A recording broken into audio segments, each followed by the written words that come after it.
Hello everybody, it is good to be back filming another video. It has been not that long since I've posted a video. I think the last one on the channel was the handicap battle where I handily lost to my boy Eric, and that's okay. But I have not filmed an actual course review, summary, whatever it is, in like 5 months or something. I think it's been like since May or March, or it's been a while. So either way, I'm excited to be back filming another review. And you know, I'm excited to show you this course. I've never played it before, as many of my intros go. I hope you enjoy it, because I don't know if I'm going to enjoy it. Either way, we are at Karma Disc Golf Course in Bryan Memorial Park. We are in Salem, Illinois, so I'm heading down south to like the most southern point in Illinois, going to Metropolis, the home of Superman, for work this week. So hitting some courses on the way down there. So I hope you enjoy this course, and let's get started with, of course, hole 1, par 3, 286 feet. Kind of over this little creek, it looks like, and we'll see what happens here.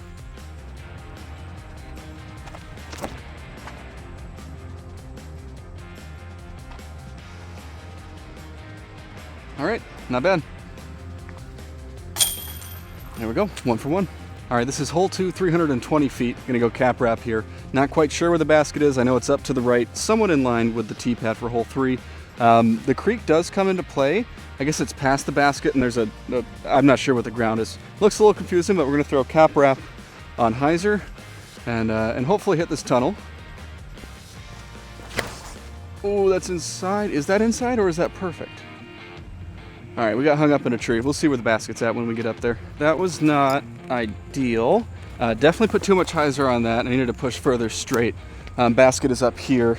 So I'm looking at the lines here. I got a few options, but everything's pretty dense, so I'm gonna try to go up and over. I don't know if the camera's height is gonna be able to see how high this goes, but hopefully we can see it land next to the basket.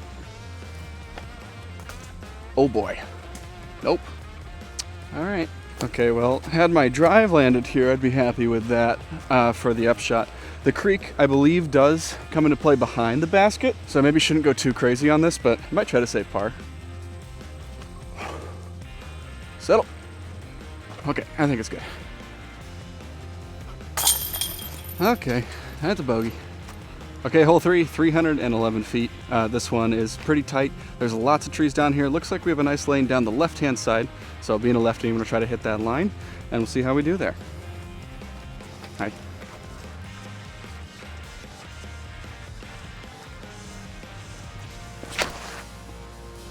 Ooh, almost. All right, well, despite the adverse scoring conditions on this hole and hole 2, I am enjoying this. This is some good technicality. I could see feeling very good about hitting these lines, as I now need to hit another line. We're gonna throw the Swarm, which I think is a newer disc out from Discgraph's lineup. Sneak me through, go in. All right, that was a nice shot, cool. This is a slightly more favorable outcome here as we take par instead of bogey, so cool. All right, hole 4, par 4, 494 feet.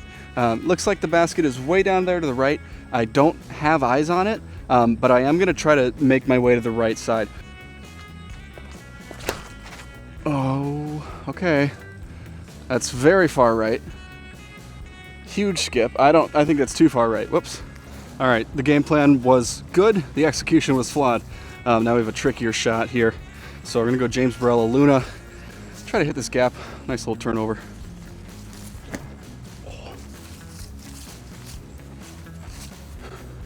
That's a great tree. Well, I definitely got super lucky to get where it did. Kicked off that tree, even just to get through everything it did. I mean, you watched it, you saw, but now we just got to capitalize on the putt that we've been given.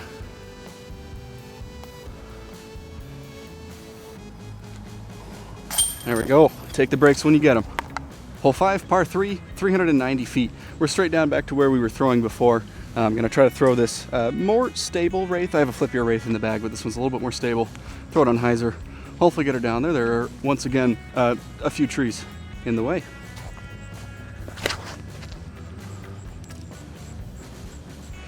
Get the skip. Oh, no skip. It's not bad though. Never disappointed to have a look, but if they had gotten to flat or just a little angle for a skip, that would have been money. Or maybe long, but either way, we're putting from circle 2. Ooh, all right. Good height, good pace, and a test for my attempt to run the birdie putt from C2. Okay, that was not committed. Whew. Hole 6, par 4, 439 feet. I do not know if there's any chance of getting it there. It looks like from the U-disc map, the basket is up kind of by the road, and that's way, way left. And we have to hit this gap. There's pretty much nothing else unless you just like get super lucky. But we're gonna go through the center gap, just be out in the open, hopefully have an easy bird if we can get out the gap. That's the line I want. Oh, missed that. Whoa, okay. So you definitely want to get more left over here because I am now blocked off. Basket's up here in that hill. So if you can just get left out of the gap, then you're good. You have a straight shot in. I'm gonna have to get a little creative. I think we're gonna go forehand roller. Hopefully it curls up at the right time because these never go wrong. Oh my God. Oh, it's going terrible. It's going terribly wrong. All right, really just outside circle. For the bird, yeah, not too bad. We'll give it a little run ski, and we'll still take a par. Due to certain events in my latest video at Delwood, I do feel obligated to prove that I hit those putts. If you haven't seen the video, no comment, no need to investigate any further. Hole 7, 238 feet. We're straight down this tunnel. Can't think of any better shot looking than a putter straight down the middle. So that's what we're gonna try to do. James Barella Luna back at it again. Oh, too much hyzer, no. Got a tight little gap. Gonna go Eagle Envy for our overstable putter approach here. Now fade in, settle down. Oh, for the par, excellent. Hole 8, par 3 basket is just around the corner there. There is kind of a pond or puddle. It's probably not a real pond. It's more of a puddle because it's probably not permanent. Hopefully we are not involved with that puddle during this process. Let's see if my forehand can get there. It's a good start. A little inside. We might have a look. All right, well, I appear to be blind and dumb, and that's not a good combination. But it looks like this is my disc. And I do not have my retriever, which is unfortunate. There is also not a pond, it's just a ditch, and I'm just dumb. So, take it from OB, probably right on the top of the cliff, so it's gonna be tap in par, which is fine, but hopefully I can find a stick big enough to get that thing out, because again, I don't have my retriever. Yeah, it's just a drop off, so like my safest spot to take it is like right here, and I guess if I were to go down there, I'd just hit the putt anyways. So, you just have to believe me. Hole 9, par 4, 396 feet. This one goes down and to the left. The creek is in play, and there's not really a line around the left side that I know of. So pretty much just gonna try to lay up and play for placement. So I'm not in the creek or over the road. I assume the road would also play as OB. And that is just not a good shot. Perfect, right in the creek. All right, technically we are touching land. There are no painted lines, so I'm in bounds. Cool. I get to decide. Either way, casual relief, I'm declaring it. I'm gonna be over there. Yeah, this is not a great line. So you either want to be left or right, and not right in the middle. But we're gonna go with a flick here, literally a flick, and see if we can't get to the pin. Okay, decent deflection, so I'm not on the road. That's really questionable. Not a good run. All right, that's gonna be the front 9 for you. So far, really enjoying the course. Lots of trees, only one lost disc and one bogey, so keep going. 270 feet, we're up this hill. Righty would probably see something like a pushing up to flat hyzer, get a skip off the hill. The left side doesn't look quite as appealing, but I am gonna go for that. Might be the higher percentage play for me with a lefty backhand.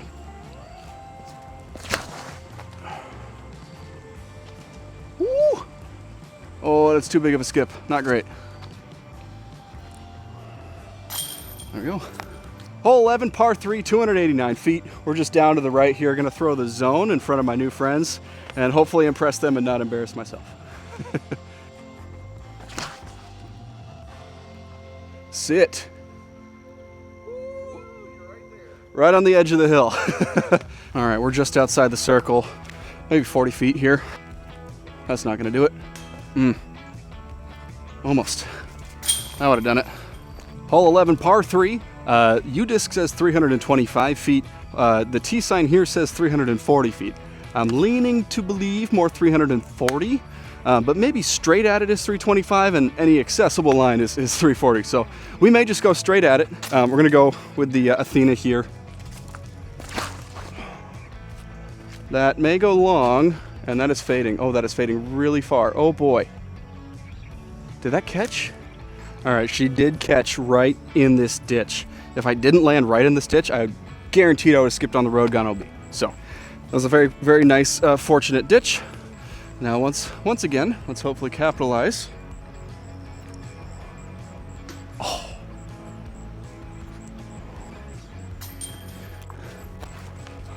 I was too busy trying to make the second putt. I didn't even realize how far this rolled away. No worries there, no worries. Hole 13, par 4. We got a 389-foot shot here, and we're gonna be going up and to the left. So gonna throw our flippy wraith on a turnover line, hopefully get something all the way up there. That's the shot shape. That. Is it gonna go? I didn't see where that come down, but given the shape, I think that's okay. All right, that was not a good shot because I completely misjudged where the basket was. Did not need to go nearly that flippy. So I thought it was over in this area. Basket's actually right there. One time. Ooh, okay.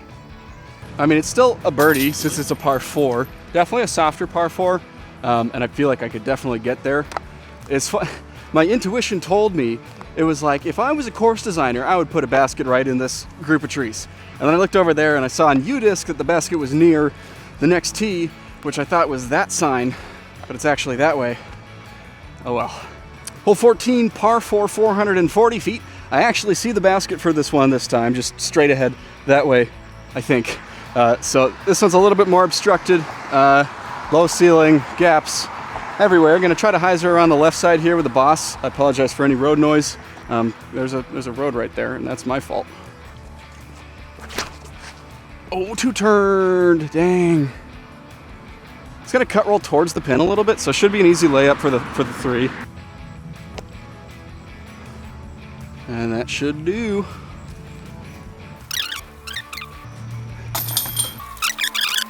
Hole 15, par 3, 338 feet. This one is low ceiling all the way. Not really an option unless you're going like grenade 338, which I can't do. If you can, that's awesome. I'm gonna be using the function. So I picked this up at a tournament recently. Shout out Matt White, putting me on this. It's his roller disc. So I'm gonna throw a roller with it. And if it goes bad, it's his fault. And if it goes good, it's because I did it really good. No! Dang it. Dang it, Matt. Why'd you do that, man? I don't know if that would have been parked during circle 1 had it missed that tree, but it probably would have been closer than this. And this is not too bad. I mean, unobstructed upshot here into the green. One time for the fans. Oh! Hole 16 is a par 3, 316 feet. We're just going straight down here. Decent tunnel. Gonna go with the Doomstone Flex C-Line FD3. Hopefully we get some good distance control on this. Not send it too far, but also not send it too short, and not too left or not too right. That is just too low and too left and okay. Well. Oh, and I shanked it. Oh no. Oh, that's gonna be a tough putt. All right, this is ideal. The ideal putt for par. I think we're outside the circle, so I'm gonna send a little stepper. That timing was just awful. That was so bad. We're at hole 17. It is a par 4, 387 feet. Another one, we got a little more room on the right-hand side, a little more densely packed with trees on the left-hand side. So I'm gonna go with Vila, which being a 7-speed is a pretty solid straight fairway, but if you really crank on it, it's gonna turn over and hold being a 7-speed if it's going faster than 7. So here we go.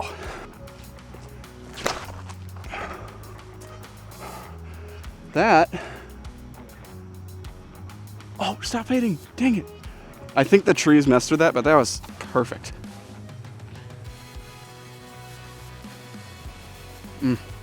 Well, still a birdie. A little soft par 4. Would have been nice to get an eagle on one of these easier par 4s, but we'll take scores, trending downwards. All right, we made it, guys. Fist bumps all around. We're at hole 18. So it's a par 3, 400 feet, 396 on U-disc to be exact. Right, straight down there, it looks like most of the danger is on the left. We don't want to turn something over into the creek. I assume it's a creek, but just looks like lots of trees. So we're gonna go with our more semi-stable Wraith on hyzer.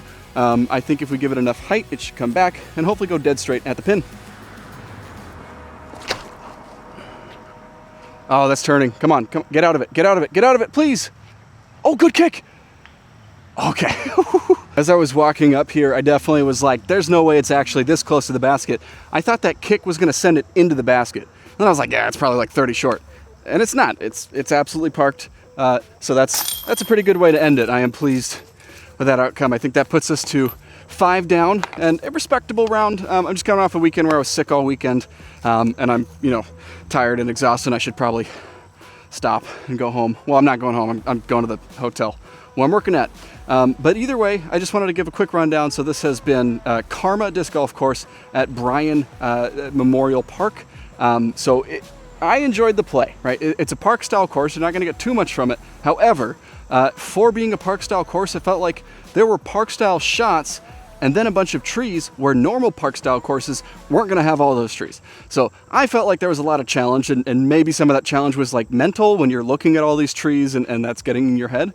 But I really enjoyed the shot shapes. Overall, really enjoyed my time here. So I'm glad to be back on the camera. It's been a while. So hopefully I get more of these videos out. And of course it's September, almost October. So the weather's going to start going. So I guess we'll just have all winter disc golf content. Either way, thank you guys for watching, and I will catch you in the next one.